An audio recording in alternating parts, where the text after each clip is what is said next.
ಆ, ವಿದ್ಯಾರ್ಥಿ ಮಿತ್ರರೇ, ಲಾಸ್ಟ್ ವಿಡಿಯೋದಲ್ಲಿ ಅಂತಾರಾಷ್ಟ್ರೀಯ ಸಂಬಂಧಗಳ ಮಹತ್ವದ ಬಗ್ಗೆ ಚರ್ಚೆ ಮಾಡಿದೆ.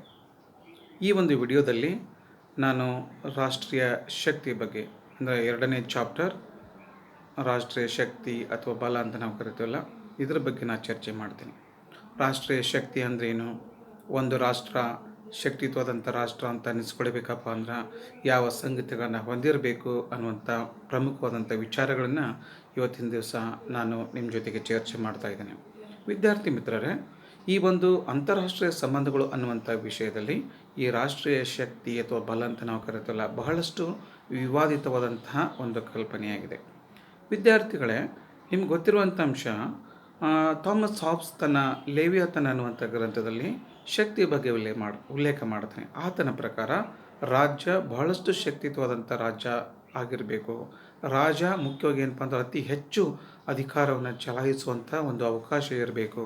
ಅಂದಾಗ ಮಾತ್ರ ರಾಷ್ಟ್ರ ಅಭಿವೃದ್ಧಿಯನ್ನು ಸಾಧನೆ ಮಾಡಬಲ್ಲದು ಅನ್ನುವಂಥ ವಿಚಾರವನ್ನು ಇಲ್ಲಿ ಥಾಮಸ್ ಹಾಬ್ಸ್ ಇಲ್ಲಿ ತನ್ನ ವಿಚಾರವನ್ನು ವ್ಯಕ್ತಪಡಿಸ್ತಾನೆ. ಅದೇ ರೀತಿಯೊಳಗೆ ಮೆಕ್ಯಾವೆಲಿ ಕೂಡ ದ ಪ್ರಿನ್ಸ್ ಅನ್ನುವಂಥ ಗ್ರಂಥದಲ್ಲಿ ಇಲ್ಲಿ ಬಲಕ್ಕೆ ಹೆಚ್ಚಿನ ಮಹತ್ವವನ್ನು ಕೊಡ್ತಾನೆ. ಒಂದು ರಾಜ್ಯ ಮುಖ್ಯವಾಗಿ ಅಂತಾರಾಷ್ಟ್ರೀಯ ವ್ಯವಸ್ಥೆಯಲ್ಲಿ ಪ್ರಮುಖವಾದಂಥ ಪಾತ್ರವನ್ನು ಹೊಂದಿರಬೇಕು ಅಂತಂದ್ರೆ ಅದು ಶಕ್ತಿತ್ವವಾದಂಥ ರಾಷ್ಟ್ರ ಆಗಿರಬೇಕು. ಆ ಶಕ್ತಿತ್ವವಾದಂಥ ರಾಷ್ಟ್ರ ಆಗಬೇಕು ಅಂತಂದ್ರೆ ಯಾವುದೇ ರೀತಿಯ ಒಂದು ಮಾರ್ಗವನ್ನು ಅನುಸರಿಸಬೇಕು ಅನ್ನುವಂತಹ ಮಹತ್ವಪೂರ್ಣವಾದಂಥ ಸಂಗತಿಯನ್ನು ಮ್ಯಾಕಿಯಾವೆಲ್ಲಿ ತನ್ನ ದ ಪ್ರಿನ್ಸ್ ಅನ್ನುವಂಥ ಗ್ರಂಥದಲ್ಲಿ ಉಲ್ಲೇಖ ಮಾಡ್ತಾ ಇರೋದನ್ನು ನಾವಿಲ್ಲಿ ಗಮನಿಸಬೇಕಾಗ್ತದೆ. ಹೀಗಾಗಿ ಈ ಅಂತಾರಾಷ್ಟ್ರೀಯ ಸಂಬಂಧಗಳಲ್ಲಿ, ಅಂದರೆ ರಾಷ್ಟ್ರಗಳ ಸಂಬಂಧಗಳಲ್ಲಿ ಈ ಶಕ್ತಿ ಅಥವಾ ಬಲ ಅಂತ ನಾವು ಕರಿತೀವಲ್ಲ, ಬಹಳ ಪ್ರಮುಖವಾದಂತಹ ಒಂದು ಪ್ರಮುಖ ಲಕ್ಷಣ ಅಂತ ಹೇಳಿದರೆ ತಪ್ಪಾಗಲಿಕ್ಕಿಲ್ಲ. ನೋಡಿ ವಿದ್ಯಾರ್ಥಿಗಳೇ, ಮುಖ್ಯವಾಗಿ ಇಲ್ಲಿ ಶಕ್ತಿ ಅಥವಾ ಬಲ ಅಂತಾರಾಷ್ಟ್ರೀಯ ವ್ಯವಸ್ಥೆಯಲ್ಲಿ ಒಂದು ರಾಷ್ಟ್ರವನ್ನು ರಕ್ಷಿಸುವ ಅಥವಾ ನಿರ್ಧರಿಸುವ ಹಾಗೂ ಅನಿವಾರ್ಯವಾದಂಥ ಒಂದು ಸಾಧನ ಅಂತಲೇ ಹೇಳ್ಬೋದು. ಇದರ ಅರ್ಥ ಇಷ್ಟೇ, ಒಂದು ರಾಷ್ಟ್ರ ಅದು ಅಸ್ತಿತ್ವದಲ್ಲಿರಬೇಕು ಅಂತಂದ್ರೆ ಶಕ್ತಿತ್ವವಾದಂತಹ ಒಂದು ರಾಷ್ಟ್ರ ಆಗಿರಲಿಕ್ಕೆ ಬೇಕು.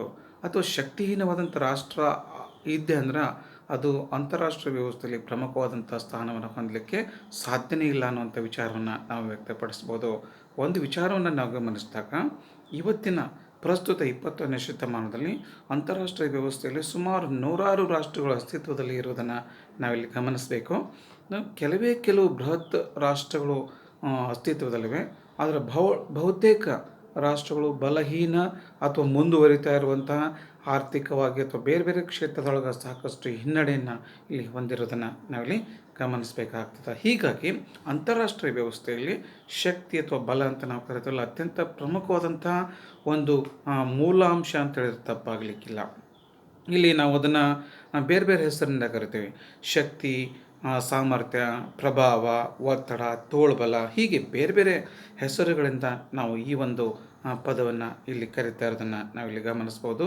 ಒಟ್ಟಿನೊಳಗೆ ಅಂತಾರಾಷ್ಟ್ರೀಯ ವ್ಯವಸ್ಥೆಯಲ್ಲಿ ಒಂದು ರಾಷ್ಟ್ರದ ಅಳಿವು ಮುಖ್ಯವಾಗಿ ಆ ರಾಷ್ಟ್ರದ ಶಕ್ತಿ ಸಾಮರ್ಥ್ಯವನ್ನು ಆಧರಿಸಿರುತ್ತದೆ. ನೋಡಿ ವಿದ್ಯಾರ್ಥಿಗಳೇ, ನಾವು ಜಗತ್ತಿನೊಳಗೆ ಕೆಲವು ರಾಷ್ಟ್ರಗಳು ಶಕ್ತಿಶಾಲಿ ರಾಷ್ಟ್ರಗಳು ಇವೆ ಅಂತ ನಾನು ಹೇಳಿದೆ, ಕೆಲವು ಶಕ್ತಿಹೀನ ರಾಷ್ಟ್ರಗಳು ಅಸ್ತಿತ್ವದಲ್ಲಿ ಇರೋದನ್ನು ಕಾಣ್ತೀವಿ.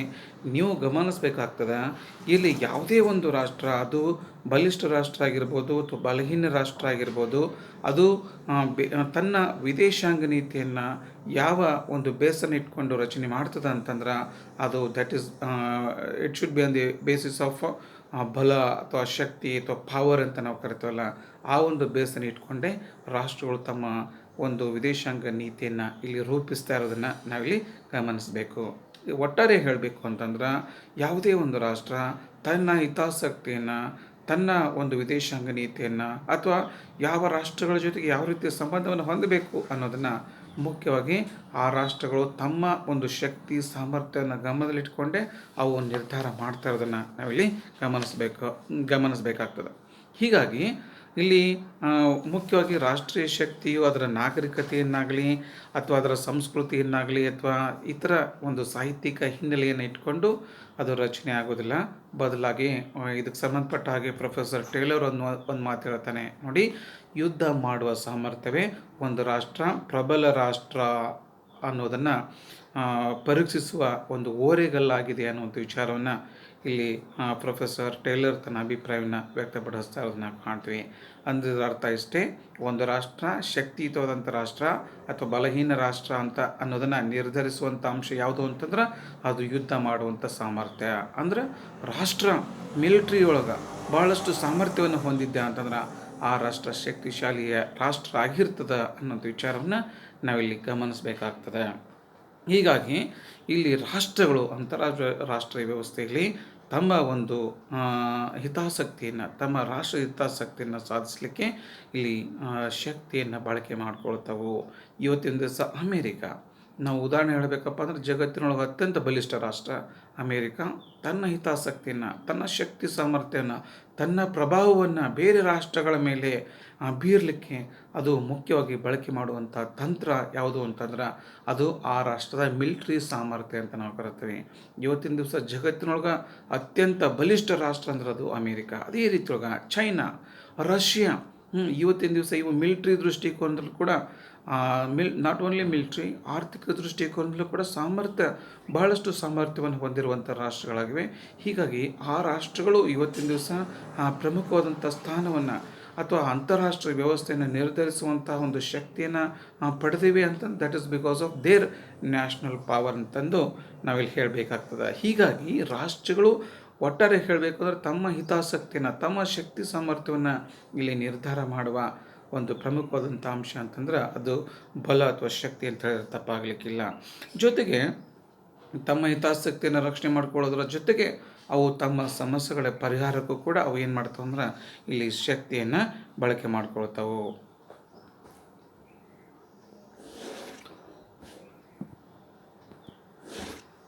ಇಲ್ಲಿ ಅದಕ್ಕಾಗಿ ರಾಷ್ಟ್ರೀಯ ಶಕ್ತಿಯ ಒಂದು ಪ್ರಾಮುಖ್ಯತೆ ಬಗ್ಗೆ ಪ್ರೊಫೆಸರ್ ಮಾರ್ಗೆಂಟೊ ಒಂದು ಮಾತು ಹೇಳ್ತಾರೆ ನೋಡಿ. ಅವ್ರು ಹೇಳ್ತಾರೆ, ಅವರು ತಮ್ಮ ಶ್ರೇಷ್ಠ ಗ್ರಂಥವಾದಂಥ the politics among the nations ಅನ್ನುವಂಥ ಗ್ರಂಥದಲ್ಲಿ ಇಲ್ಲಿ ಶಕ್ತಿಯ ಬಗ್ಗೆ ತಮ್ಮ ಅಭಿಪ್ರಾಯವನ್ನು ವ್ಯಕ್ತಪಡಿಸ್ತಾ, ಅಧಿಕಾರಕ್ಕಾಗಿ ನಡೆಯುವ ಹೋರಾಟವು ಎಲ್ಲ ದೇಶ ಕಾಲಗಳಲ್ಲಿ ಸಾರ್ವತ್ರಿಕವಾದದು ಹಾಗೂ ಅಲ್ಲಗಳೆಯಲಾಗದ ಸಂಗತಿಯಾಗಿದೆ ಅಂತ ಹೇಳ್ತಾರೆ ನೋಡಿ. ಇನ್ನೊಂದು ಸಲ just I want to repeat it. ಅಧಿಕಾರಕ್ಕಾಗಿ ನಡೆಯುವ ಹೋರಾಟವು ಎಲ್ಲ ದೇಶ ಕಾಲಗಳಲ್ಲಿ ಸಾರ್ವತ್ರಿಕವಾದದು ಮತ್ತು ಅಲ್ಲಗಳೆಯಲಾಗದ ಸಂಗತಿಯಾಗಿದೆ ಅನ್ನುವಂಥ ವಿಚಾರವನ್ನು ಇಲ್ಲಿ professor Morgenthau the politics among the nations ಅನ್ನುವಂಥ ಗ್ರಂಥದಲ್ಲಿ ಉಲ್ಲೇಖ ಮಾಡ್ತಾರೆ. ನಾವು ಪ್ರಾಚೀನ ಕಾಲ ಇರ್ಬೋದು ಅಥವಾ ಮಧ್ಯಕಾಲ ಇರ್ಬೋದು ಅಥವಾ ಪ್ರಸ್ತುತ ಕಾಲವನ್ನು ನಾವು ನೋಡಿದಾಗ ರಾಷ್ಟ್ರಗಳು ತಮ್ಮ ಅಸ್ತಿತ್ವಕ್ಕಾಗಿ ಇಲ್ಲಿ ಶಕ್ತಿಯನ್ನು ಇಲ್ಲಿ ಬಳಕೆ ಮಾಡ್ಕೊಳ್ತಾ ಇರೋದನ್ನು ನಾವಿಲ್ಲಿ ಗಮನಿಸಬೇಕಾಗ್ತದೆ. ಅಮೇರಿಕಾ ತನ್ನ ಅಸ್ತಿತ್ವವನ್ನು ಕಾಪಾಡಿಕೊಳ್ಳುವ ಸಲುವಾಗಿ ಇಂಗ್ಲೆಂಡಿನ ಜೊತೆಗೆ ಹೋರಾಟ ಮಾಡ್ತು. ಇಂಗ್ಲೆಂಡು ತನ್ನ ಅಸ್ತಿತ್ವವನ್ನು ಉಳಿಸ್ಕೊಳ್ಳಿಕ್ಕಾಗಿ ಫ್ರಾನ್ಸ್ ಜೊತೆಗೆ ಹೋರಾಟ ಮಾಡ್ತು. ಭಾರತ ತನ್ನ ಅಸ್ತಿತ್ವವನ್ನು ಉಳಿಸ್ಕೊಳ್ಳೋಕ್ಕಾಗಿ ಚೈನಾ ಮತ್ತು ಪಾಕಿಸ್ತಾನ ಜೊತೆ ಹೋರಾಟ ಮಾಡ್ತು. ರಷ್ಯಾ ತನ್ನ ಅಸ್ತಿತ್ವವನ್ನು ಉಳಿಸ್ಕೊಳ್ಳುವುದಕ್ಕಾಗಿ ಇವತ್ತಿನ ದಿವಸ ಬೇರೆ ಬೇರೆ ರಾಷ್ಟ್ರಗಳ ಜೊತೆಗೆ ಹೋರಾಟ ಮಾಡ್ತಾ ಅದನ್ನು ಕಾಣ್ತೀವಿ. ಹೀಗೆ ರಾಷ್ಟ್ರಗಳು ಈ ಒಂದು ಶಕ್ತಿಯ ಒಂದು ಪ್ರಯೋಗವನ್ನು ಅನಾದಿ ಕಾಲದಲ್ಲೂ ಕೂಡ ಇಲ್ಲಿ ಬಳಸ್ಕೊಂಡು ಬರ್ತಾ ಇರೋದನ್ನು ನಾವಿಲ್ಲಿ ಗಮನಿಸಬೇಕಾಗ್ತದೆ. ಹೀಗಾಗಿ ಅಂತಾರಾಷ್ಟ್ರೀಯ ವ್ಯವಸ್ಥೆಯಲ್ಲಿ ಶಕ್ತಿ ಅತ್ಯಂತ ಪ್ರಮುಖವಾದಂಥ ಒಂದು ಸ್ಥಾನವನ್ನು ಪಡೀತಾ ಇದೆ ಅನ್ನೋದನ್ನು ನಾವಿಲ್ಲಿ ಗಮನಿಸಬೇಕಾಗ್ತದೆ. ನೋಡಿ, ಇವತ್ತಿನ ದಿವಸ ಅಮೇರಿಕಾ, ರಷ್ಯಾ, ಚೈನಾ, ಭಾರತ, ಜಗತ್ತಿನ ಕೆಲವು ಪ್ರಮುಖ ರಾಷ್ಟ್ರಗಳು ಇಡೀ ಜಗತ್ತಿನ ಮೇಲೆ ತಮ್ಮದೇ ಆದಂತಹ ಒಂದು ಪ್ರಭಾವವನ್ನು ಅಥವಾ ಇನ್ಫ್ಲೂಯೆನ್ಸ್ ಅಂತ ನಾವು ಕರಿತೀವಲ್ಲ ಅದನ್ನು ಬೀರಲಿಕ್ಕೆ ಪ್ರಯತ್ನವನ್ನು ನಡೆಸ್ತಾ ಇರೋದನ್ನು ಕಾಣ್ತೀವಿ. ಹೀಗಾಗಿ ಈ ಒಂದು ಹೋರಾಟ ಸಾಮಾನ್ಯವಾದಂತಹ ಒಂದು ನಿಯಮ ಅಂತ ಹೇಳ್ತೀವಿ. ಒಟ್ಟಿನೊಳಗೆ ರಾಜ್ಯದ ಅಳಿವು ಉಳಿವು ಆ ರಾಷ್ಟ್ರ ಹೊಂದಿರುವಂತಹ ಒಂದು ಸಾಮರ್ಥ್ಯ ಅಥವಾ ಶಕ್ತಿಯ ಮೇಲೆ ನಿಂತಿರುವುದನ್ನು ನಾವಿಲ್ಲಿ ನೋಡ್ಬೋದು. ವಿದ್ಯಾರ್ಥಿಗಳೇ, ಒಟ್ಟಿನೊಳಗೆ ಒಂದು ರಾಷ್ಟ್ರ ತನ್ನ ಸ್ವಾತಂತ್ರ್ಯ ಸಮಗ್ರತೆಯನ್ನು ರಕ್ಷಣೆ ಮಾಡಿಕೊಳ್ಳಿಕ್ಕೆ ರಾಷ್ಟ್ರೀಯ ಶಕ್ತಿಯನ್ನು ಹೊಂದಿರಲಿಕ್ಕೆ ಬೇಕಾಗ್ತದೆ. ನಂತರ ಇಲ್ಲಿ ರಾಷ್ಟ್ರೀಯ ಶಕ್ತಿಯ ಬಗ್ಗೆ ಕೆಲವು ಎಕ್ಸ್ಪರ್ಟ್ಸ್ ತಮ್ಮದೇ ಆದಂಥ ಒಂದು ಡೆಫಿನೇಷನ್ ಕೊಡ್ತಾರೆ. ಅಂದರೆ ಏನು ರಾಷ್ಟ್ರೀಯ ಶಕ್ತಿ ಅಂದರೆ ಏನು, ಭಿನ್ನವಾದಂಥ ರೀತಿಯೊಳಗೆ ಅಭಿಪ್ರಾಯವನ್ನು ಇಲ್ಲಿ ವ್ಯಕ್ತಪಡಿಸ್ತಾ ಇರೋದನ್ನು ಕಾಣ್ತೀವಿ. ಇಲ್ಲಿ ಸಾಮಾನ್ಯ ಅರ್ಥದೊಳಗೆ ಇಲ್ಲಿ ರಾಷ್ಟ್ರೀಯ ಶಕ್ತಿ ಅಂದರೆ ಏನು ಅನ್ನೋದನ್ನು ನಾವು ನೋಡಿದಾಗ, ವಿದ್ಯಾರ್ಥಿಗಳೇ, ಒಬ್ಬ ವ್ಯಕ್ತಿಯು ತನ್ನ ಅಭಿಪ್ರಾಯವನ್ನು ಇತರೆ ವ್ಯಕ್ತಿಗಳು ಒಪ್ಪುವಂತೆ ಮಾಡಲು ಮತ್ತು ಅವರು ಒಪ್ಪದಿದ್ದರೆ ಅವರನ್ನು ದಂಡಿಸುವ ಸಾಮರ್ಥ್ಯ ಶಕ್ತಿಯಾಗಿದೆ. ಅವ್ರೇನು ಹೇಳ್ತಾರೆ ನೋಡಿ, ಸಾಮಾನ್ಯ ಅರ್ಥದೊಳಗೆ ಸಾಮಾನ್ಯ ಅರ್ಥದೊಳಗೆ ರಾಜಕೀಯ ಶಕ್ತಿ ಅಂದರೆ ಒಬ್ಬ ವ್ಯಕ್ತಿಯು ತನ್ನ ಅಭಿಪ್ರಾಯವನ್ನು ಇತರ ವ್ಯಕ್ತಿಗಳು ಒಪ್ಪುವಂತೆ ಮಾಡುವ ಮತ್ತು ಅವರು ಒಪ್ಪದಿದ್ದರೆ ಅವರನ್ನು ದಂಡಿಸುವ ಸಾಮರ್ಥ್ಯವೇ ರಾಷ್ಟ್ರೀಯ ಶಕ್ತಿ ಎನ್ನುವಂಥ ವಿಚಾರವನ್ನು ಇಲ್ಲಿ ಸಾಮಾನ್ಯ ಅರ್ಥದೊಳಗೆ ವಿಶ್ಲೇಷಣೆ ಮಾಡ್ತಾ ಇರೋದನ್ನು ನಾವಿಲ್ಲಿ ಗಮನಿಸಬೇಕಾಗ್ತದೆ. ಅಂತಾರಾಷ್ಟ್ರೀಯ ವ್ಯವಸ್ಥೆಯಲ್ಲಿ ರಾಷ್ಟ್ರಗಳು ಒಂದು ರಾಷ್ಟ್ರೀಯ ಶಕ್ತಿಯ ಒಂದು ವಿಶಿಷ್ಟವಾದಂಥ ಅಂಶವನ್ನು ಹೊಂದಿವೆ. ಇಲ್ಲಿ ವಿದ್ಯಾರ್ಥಿಗಳೇ, ಒಂದು ರಾಷ್ಟ್ರ ಪ್ರಾದೇಶಿಕ, ರಾಜಕೀಯ, ಆರ್ಥಿಕ, ಸಾಮಾಜಿಕ ಪ್ರತಿಷ್ಠೆಯನ್ನು ಬೆಳೆಸ್ಕೊಳ್ಳಿಕ್ಕೆ ಅಥವಾ ಸಾಧನೆ ಮಾಡಿಕೊಳ್ಳಿಕ್ಕೆ ತಮ್ಮ ಶಕ್ತಿಯನ್ನು ಉಪಯೋಗ ಮಾಡಿಕೊಳ್ತವೆ.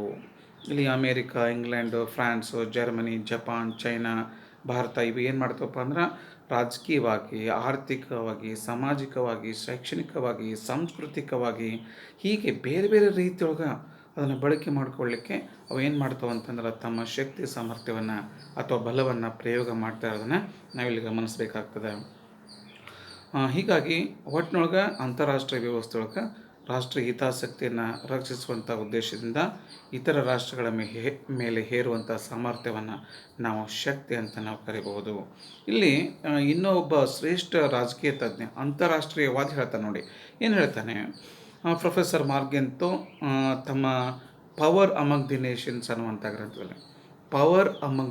ಅನ್ನುವಂಥ ಗ್ರಂಥದಲ್ಲಿ ಇಲ್ಲಿ ಹ್ಯಾನ್ಸ್ ಜೆ ಮಾರ್ಗೆಂಟೊ ಹೇಳ್ತಾರೆ, ರಾಷ್ಟ್ರೀಯ ಶಕ್ತಿ ಅಂದರೆ ಒಬ್ಬ ವ್ಯಕ್ತಿಯು ಇತರರ ಮನಸ್ಸು ಹಾಗೂ ಕಾರ್ಯಗಳ ಮೇಲೆ ಪ್ರಭಾವ ಬೀರಲು ಹೊಂದಿರುವ ಸಾಮರ್ಥ್ಯವೇ ಶಕ್ತಿ ಅಂತ ಹೇಳ್ತಾನೆ. ನೋಡಿ ವಿದ್ಯಾರ್ಥಿಗಳೇ, ಒಬ್ಬ ವ್ಯಕ್ತಿಯು ಇತರರ ಮನಸ್ಸು ಮತ್ತು ಕಾರ್ಯಗಳ ಮೇಲೆ ಪ್ರಭಾವ ಬೀರಲು ಹೊಂದಿರುವಂಥ ಶಕ್ತಿ ಅನ್ನುವಂಥ ವಿಚಾರವನ್ನು ಇಲ್ಲಿ ಪ್ರೊಫೆಸರ್ ಮಾರ್ಗೆಂಟೊ ತನ್ನ ಅಭಿಪ್ರಾಯವನ್ನು ವ್ಯಕ್ತಪಡಿಸ್ತಾರೆ ನಾವು ಕಾಣ್ತೀವಿ. ಇವತ್ತಿನ ದಿವಸ ಅಮೇರಿಕಾ ಇಡೀ ಜಗತ್ತಿನ ಮೇಲೆ ತನ್ನದೇ ಆದಂಥ ಪ್ರಭಾವವನ್ನು ಬೀರ್ತಾ ಇದೆ. It is because of their military strength. ಬರೀ ಮಿಲಿಟ್ರಿ ಅಷ್ಟೇ ಇದ್ದರೆ ಇಂಪಾರ್ಟೆಂಟ್ ಇದಾಗೋದಿಲ್ಲ, ಬದಲಾಗಿ ಆರ್ಥಿಕವಾಗಿ, ರಾಜಕೀಯವಾಗಿ, ಸಾಮಾಜಿಕವಾಗಿ, ಶೈಕ್ಷಣಿಕವಾಗಿ, ತಾಂತ್ರಿಕವಾಗಿ ಈ ಎಲ್ಲ ಅಂಶಗಳನ್ನು ಹೊಂದಿರುವ ಕಾರಣಕ್ಕಾಗಿ ಇವತ್ತಿನ ದಿವಸ ಅಮೇರಿಕಾ ಶಕ್ತಿಶಾಲಿಯಾಗಿದೆ.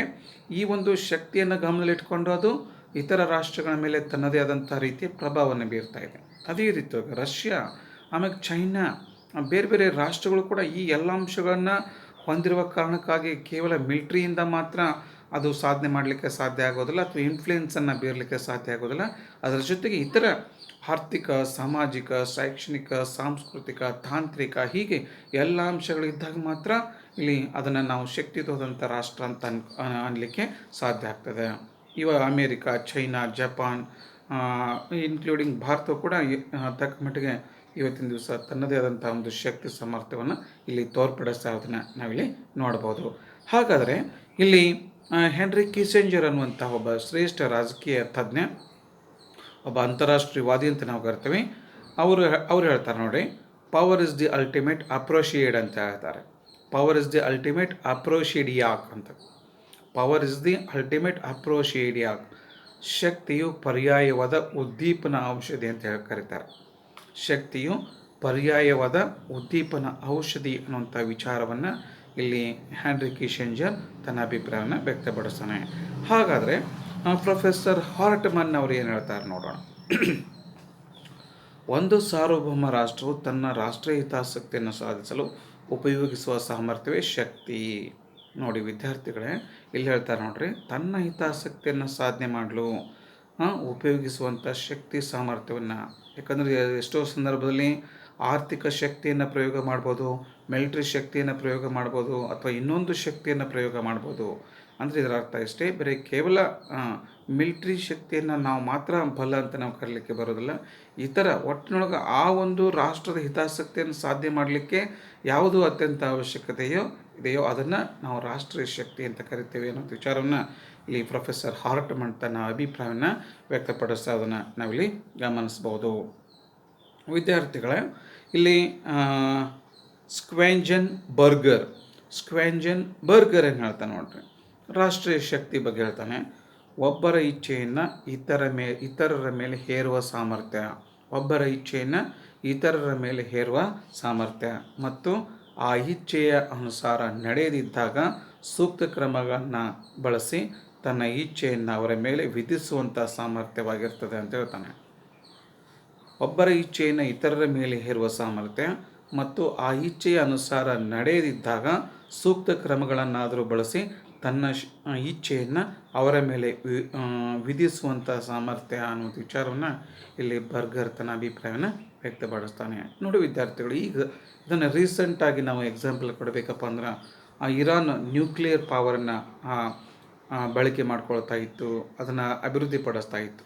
ಇಂಥ ಸಂದರ್ಭದಲ್ಲಿ ಅಮೇರಿಕ ನೇತೃತ್ವದ ನ್ಯಾಟೋ ಕೂಟ ಏನು ಮಾಡ್ತು ಅಂತಂದ್ರೆ ಆ ಇರಾನ್ ಮೇಲೆ ಅದನ್ನು ನ್ಯೂಕ್ಲಿಯರ್ ತಂತ್ರಜ್ಞಾನವನ್ನು ಹೊಂದಬಾರ್ದು, ಆ ಒಂದು ಪ್ರದೇಶದಲ್ಲಿ ತನ್ನ ಶಕ್ತಿಯನ್ನು ತೋರ್ಪಡಿಸಬಾರ್ದು, ಅದರ ಶಕ್ತಿನ ಕಡಿಮೆ ಮಾಡಬೇಕು ಅನ್ನುವಂಥ ಕಾರಣಕ್ಕಾಗಿ ಅದು ಏನು ಮಾಡ್ತಾ ಅಂತಂದ್ರೆ ಇರಾನ್ ಮೇಲೆ ಬಹಳಷ್ಟು ಒಂದು ಆರ್ಥಿಕ ನಿರ್ಬಂಧವನ್ನು, ಎಕನಾಮಿಕ್ ಸ್ಯಾಂಕ್ಷನ್ಸ್ ಅಂತ ನಾವು ಕರಿತೀವಲ್ಲ, ಅದನ್ನು ವಿಧಿಸಿದ್ದನ್ನು ನಾವು ಕಾಣ್ತೀವಿ. ಅಂದರೆ ಇದರ ಅರ್ಥ ಇಷ್ಟೇ, ಒಪ್ಪಿದ್ರೆ ಸರಿ, ಒಪ್ಪದೇ ಇದ್ದಂದ್ರೆ ಅದರ ಮೇಲೆ ಬೇರೆ ಬೇರೆ ತನ್ನದೇ ಆದಂಥ ಒಂದು ಕ್ರಮವನ್ನು ತೆಗೆದುಕೊಳ್ಳುವಂತಹ ನೀತಿಯನ್ನು ಕೆಲವು ರಾಷ್ಟ್ರಗಳು ಇಲ್ಲಿ ಅನುಸರಿಸ್ತಾ ಇರೋದನ್ನು ನಾವಿಲ್ಲಿ ಗಮನಿಸಬೇಕಾಗ್ತದೆ. ಹೀಗಾಗಿ ಇನ್ನೊಂದು ಹೇಳ್ತಾರೆ ನೋಡ್ರಿ, ಇತರರ ನಡೆಯನ್ನು ನಿಯಂತ್ರಿಸಿ ನಿರ್ದೇಶಿಸಲು ಇರುವ ಸಾಮರ್ಥ್ಯವೇ ಶಕ್ತಿ ಅಂತ ಕರೀತಾರೆ. ಇನ್ನೊಂದು ಅರ್ಥದಲ್ಲಿ ಹೇಳಬೇಕಂತಂದ್ರೆ ಇತರರ ನಡೆಯನ್ನು ನಿಯಂತ್ರಿಸಿ ನಿರ್ದೇಶಿಸಲು ಇರುವ ಸಾಮರ್ಥ್ಯ ಅಂತ ಕೂಡ ಹೇಳ್ಬೋದು. ಜೊತೆಗೆ ಒಂದು ವಿಷಯದ ಮೇಲೆ ನಿರ್ಧಾರ ತೆಗೆದುಕೊಂಡು ಆ ತೀರ್ಮಾನವನ್ನು ಇತರ ರಾಷ್ಟ್ರಗಳು ಪಾಲಿಸುವಂತೆ ನಿರ್ದೇಶಿಸಲು ಇರುವ ಸಾಮರ್ಥ್ಯವೇ ಶಕ್ತಿ ಅಂತ ಕರೀತಾರೆ. ಇದನ್ನು ಇವೇನು ಮಾಡ್ತಾ ಇರೋದನ್ನು ನಾವಿಲ್ಲಿ ಗಮನಿಸಬೇಕಾಗ್ತದೆ. ವಿದ್ಯಾರ್ಥಿಗಳೇ, ಅಂತಾರಾಷ್ಟ್ರೀಯ ವ್ಯವಸ್ಥೆಯಲ್ಲಿ ಹಣ ಹೇಗೆ ತನ್ನ ಕೆಲಸ ಮಾಡ್ತದೆ, ಅದೇ ರೀತಿಯೊಳಗ ಶಕ್ತಿ ಕೂಡ ತನ್ನ ಮಹತ್ವದ ಪಾತ್ರವನ್ನು ವಹಿಸ್ತದೆ. ಇಲ್ಲಿ ರಾಷ್ಟ್ರೀಯ ಶಕ್ತಿಯ ಬಗ್ಗೆ ವಿವಿಧ ತಜ್ಞರು ಅದನ್ನು ಕ್ಲಾಸಿಫಿಕೇಷನ್ ಮಾಡ್ತಾರೆ, ವರ್ಗೀಕರಣ ಮಾಡ್ತಾರೆ.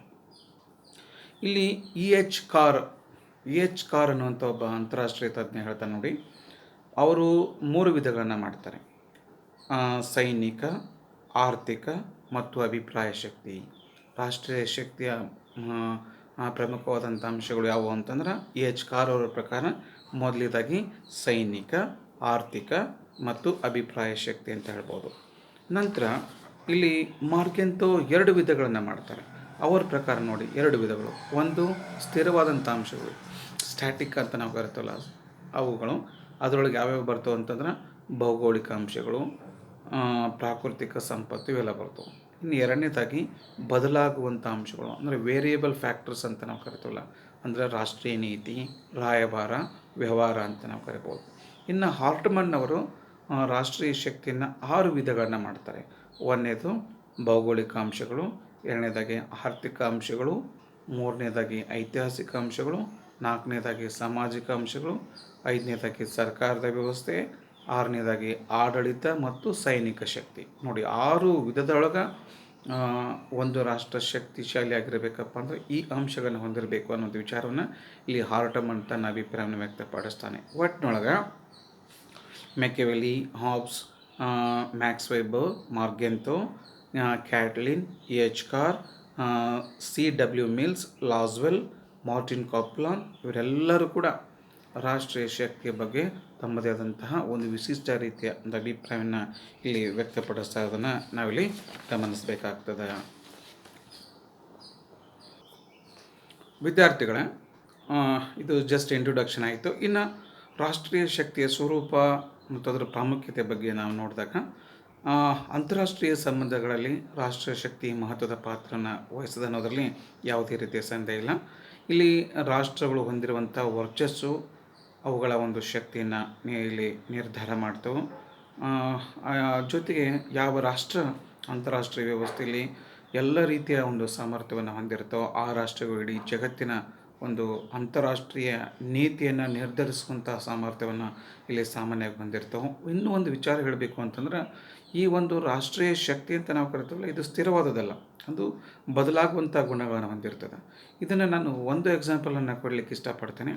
ನೋಡಿ ವಿದ್ಯಾರ್ಥಿಗಳೇ, ಸುಮಾರು 20-25 ವರ್ಷದ ಹಿಂದೆ ಚೈನಾ ಬಹಳಷ್ಟು ಹಿಂದುಳಿದಂಥ ರಾಷ್ಟ್ರ ಆಗಿತ್ತು. 20 ವರ್ಷದ ನಂತರ ಅದರ ಶಕ್ತಿಯನ್ನು ನಾವು ಗಮನಿಸಿದಾಗ ಗಣನೀಯವಾದಂಥ ಒಂದು ಪ್ರಗತಿಯನ್ನು ಆ ರಾಷ್ಟ್ರ ಸಾಧಿಸಿರೋದನ್ನು ನಾವು ಕಾಣ್ತೀವಿ. ಇದರ ಅರ್ಥ ಇಷ್ಟೇ, ಇವತ್ತಿರುವಂಥ ಶಕ್ತಿ ನಾಳೆ ಇರ್ತದೆ ಅಂತ ಹೇಳಲಿಕ್ಕಾಗೋದಿಲ್ಲ, ಅಥವಾ ಇವತ್ತಿನ ಶಕ್ತಿಗಿಂತ ನಾಳೆ ಅತಿ ಹೆಚ್ಚಿನ ಶಕ್ತಿಯನ್ನು ಹೊಂದುವಂಥ ಸಾಮರ್ಥ್ಯವನ್ನು ರಾಷ್ಟ್ರಗಳು ಹೊಂದಿರ್ತವೆ.